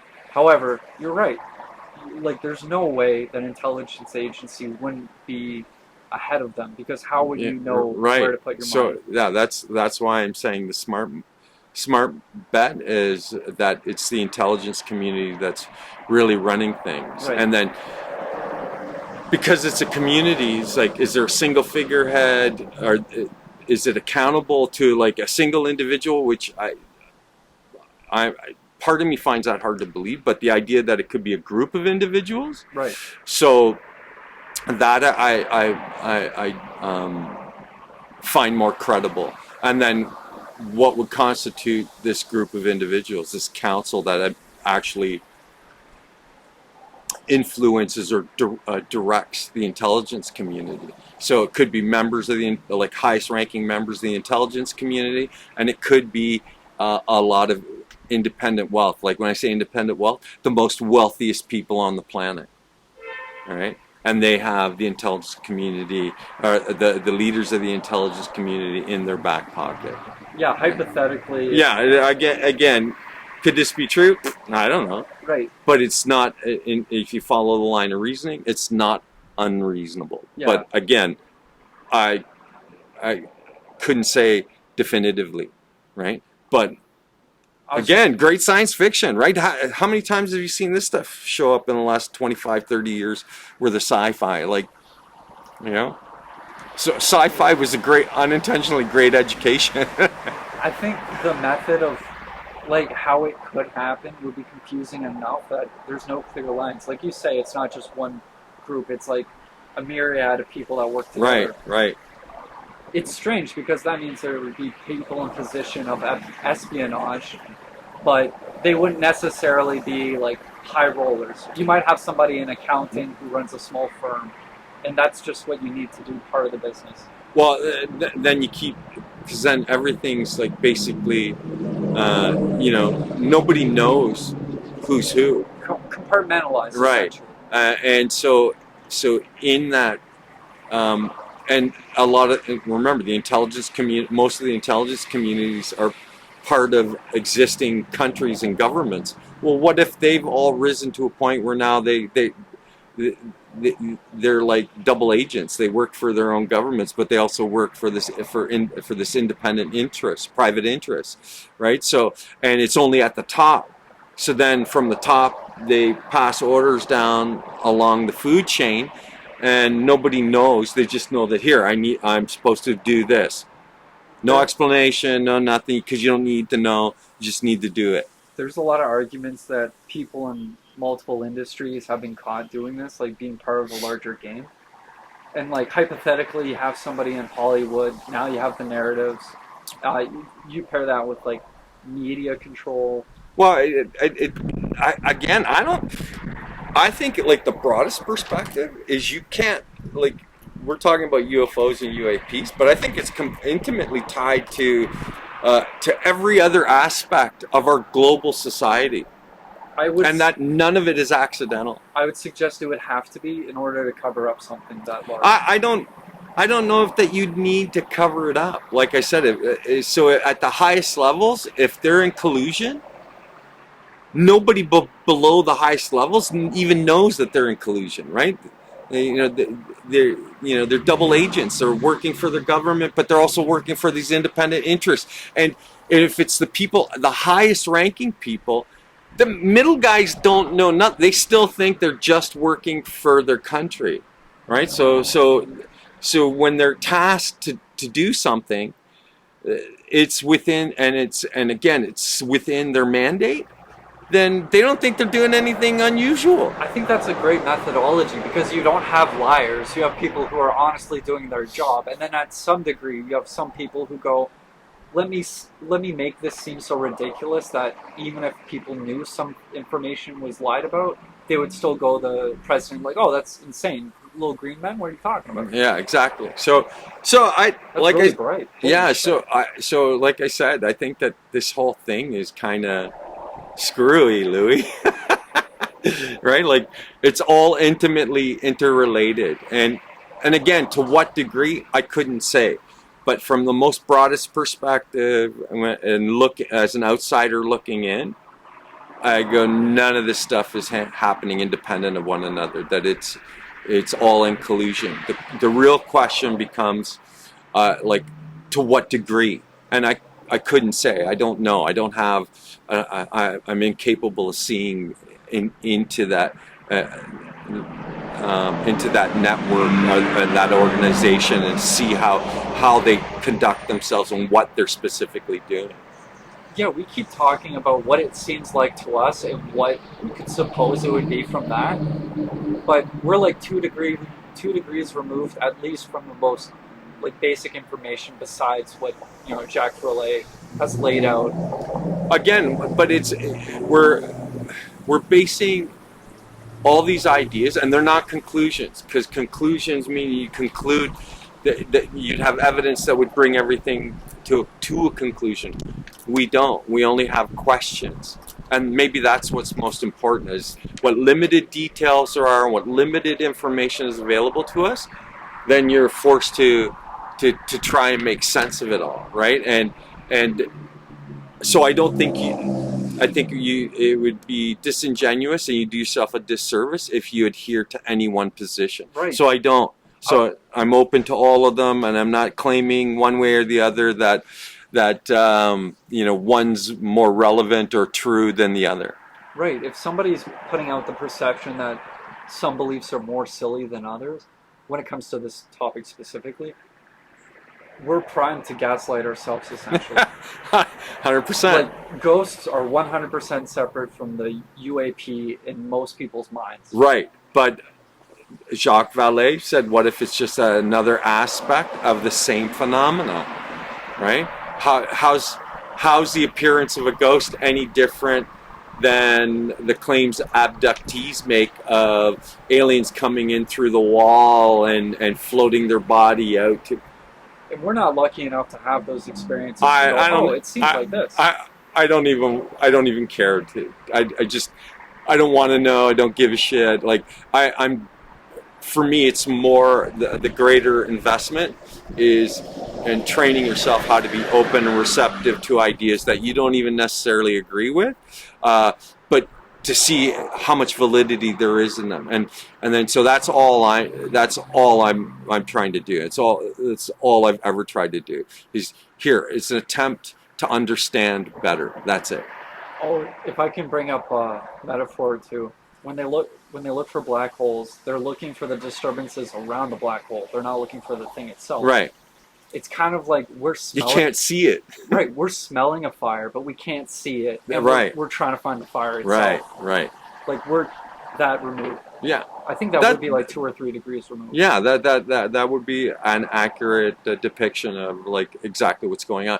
But it doesn't mean that this isn't noteworthy or worth the time to consider, and right. then and look at what could be a reasonable explanation for it. And like I said, ultimately my opinion is that it's not one of these things, it's all of these things. And it's just in which varying degrees are they all connected to each other. But they do all overlap as far as I'm concerned. I think for my own personal well-being, I want to argue most things are propaganda. Most things are just some could be right. psyop. Yeah, could be right. Because that's more comfortable, though. Yeah, I'm not looking for comfort. I'm going here. I'm not even looking. I was going to say the greater likelihood, but the fact of the matter is that there's not any evidence to say one's more valid than the other. So as far as I'm concerned, they're all valid to varying degrees, and that's why I personally think that they all overlap. It's not one thing. Maybe that's the greatest truth, that all the explanations we gave for UAPs and UFOs, like explanations, their origins, all of them are valid, and then all of the conspiracy stuff that's proliferated because of the internet, which is a reflection of reflecting on how centralized society is, that they're all in bed together.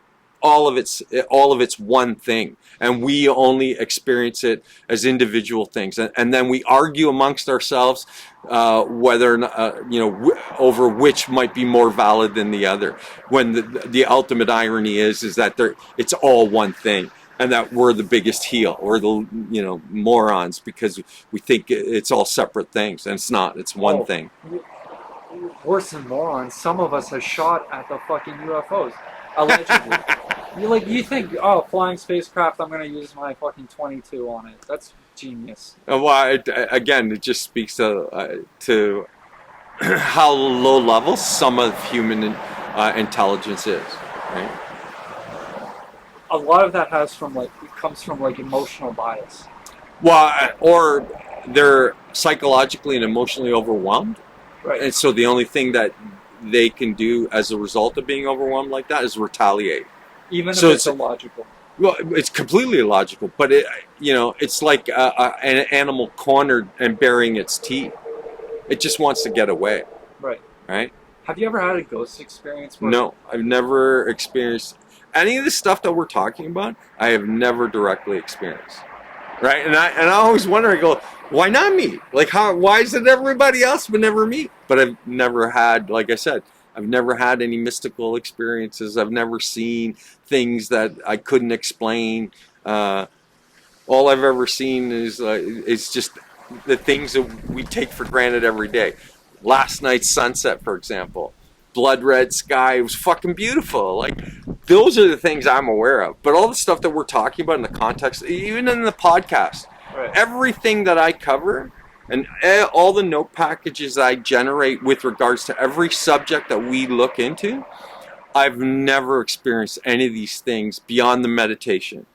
Right? And with the meditation, I've never experienced like the mystical side of it, or even the high-end meditators, what the Olympic level meditators, what they're capable of. I've never done that, right? I'm low level, but the stuff that I have experienced has been pretty thrilling and exciting, but it's not. I'm not moving objects with my mind or anything, or traveling astrally. I don't know why not. Maybe it's me. Do the thing, man. Come on, do it for the vine. But yeah, I forget exactly where I was going with this. But like, there's so many people that have these experiences. How many times is a cold spot just a cold spot? Again, like so much of it is fallible. Well, so then you take it all with a grain of salt. You sit there and go, it could be, but then again, it may not be, right? And I think that's how you have to approach it. So that's being open, right? And then you don't dismiss it out of hand because you go, hey, somebody had an experience. So unless you can prove that they're a liar, then you go, here, their experience might be genuine. It could be real, or at least real to them. And that doesn't, how does that make it less real, right? Because they've experienced it.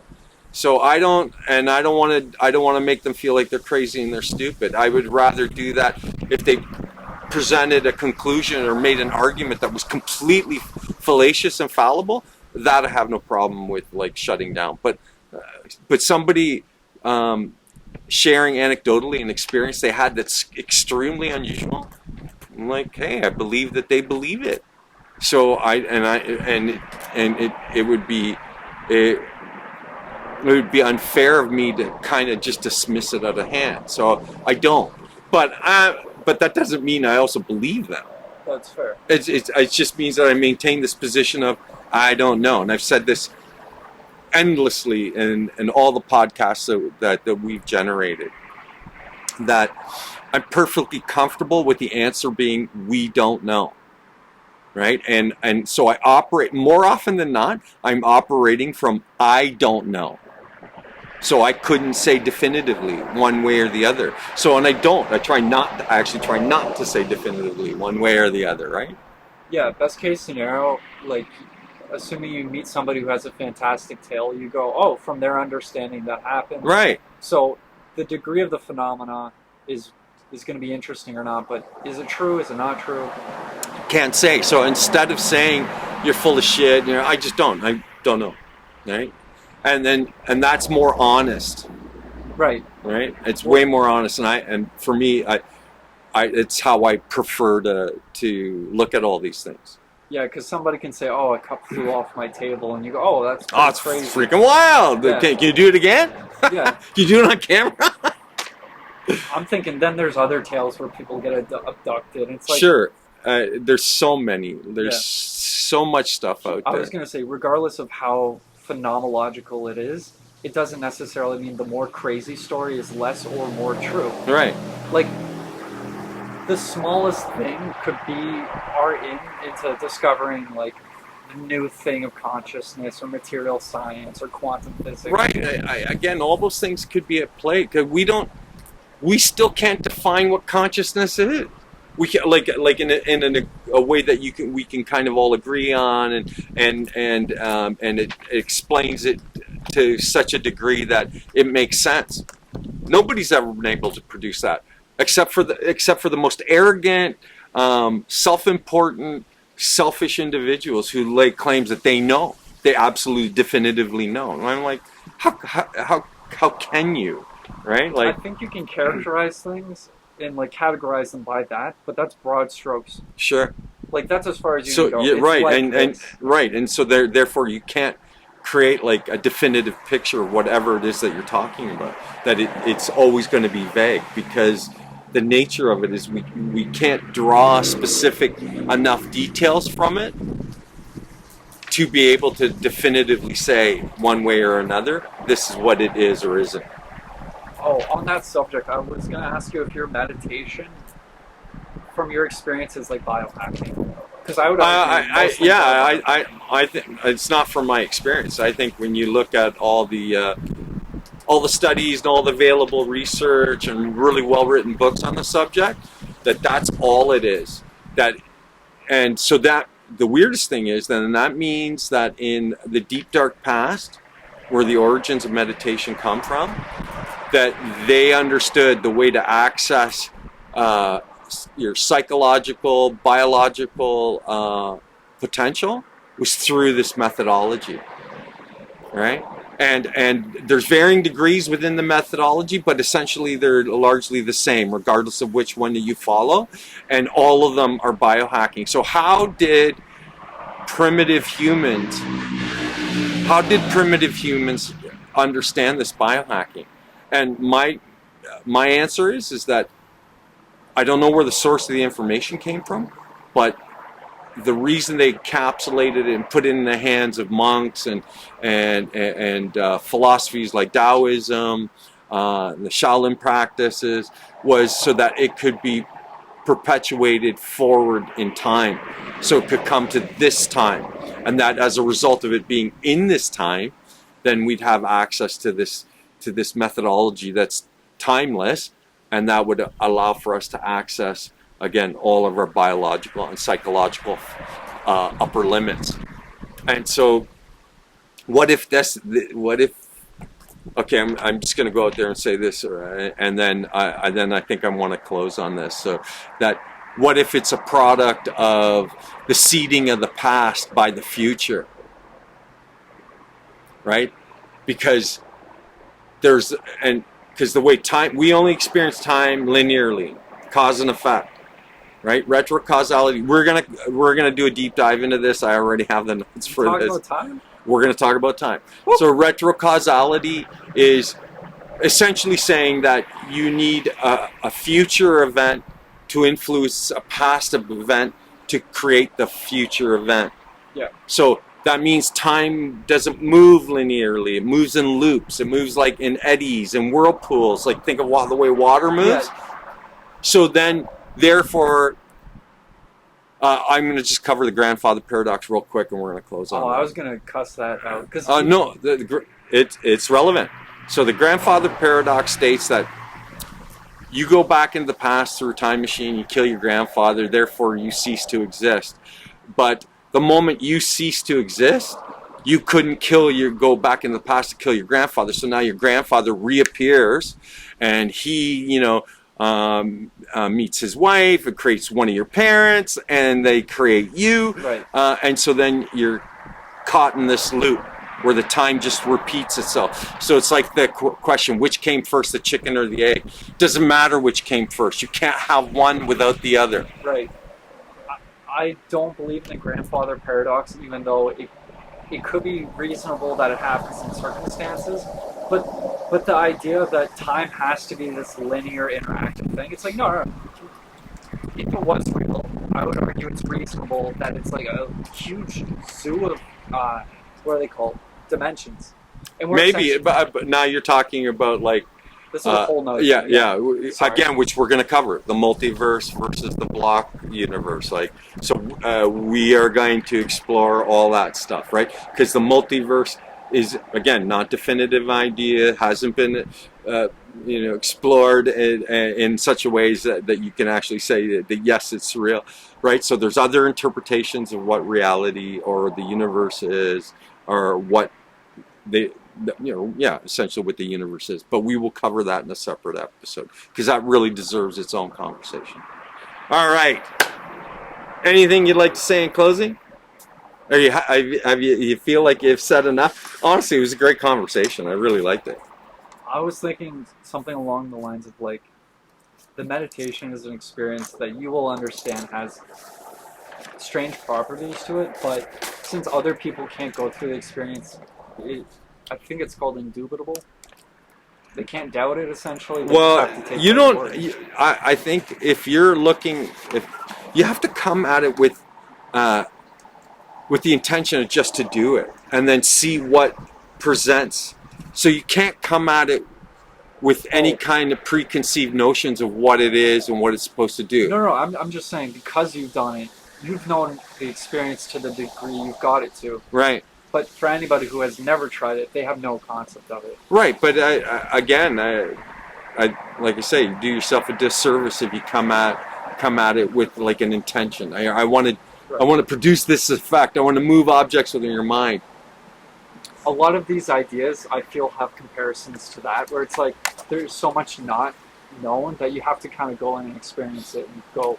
Don't worry, we're gonna jump into this side of meditation. Like we'll address more of the mystical stuff and some of the mechanics of what goes on, right, in terms of what you experience. But there's a danger in when you do that, because you're leading people, right? And the point's not to lead. It's supposed to be an experience to have without you formally trying to do something specifically. It's as a result of the experience, then you grow and change from that. And then it opens you up to potentially to the things that you might be looking for, right? But the point is not to have that in the back of your head. The point is to honor the discipline, practice, and follow through with the practice. And then it's about consistency. One meditation will act to calm an excited nervous system, but you're not getting any long-term greater benefits. That's a direct result of consistency, discipline, and ongoing practice. Okay. Right? I just meant the experience they wouldn't know because they haven't had but that's the point. You're not supposed to go into it like understanding what the experience is. You're supposed to go into it looking to have the experience. That's the only criteria. I just want to have the experience. And then guess what? You practice and you will have the experience. All right? Does that about say it all?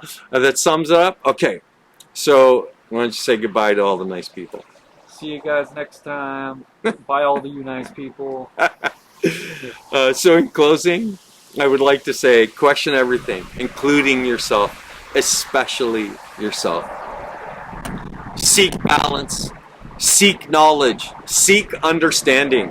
Become a renegade individualist, humanist, critical objective thinker. Have a great night. Thank you for your time.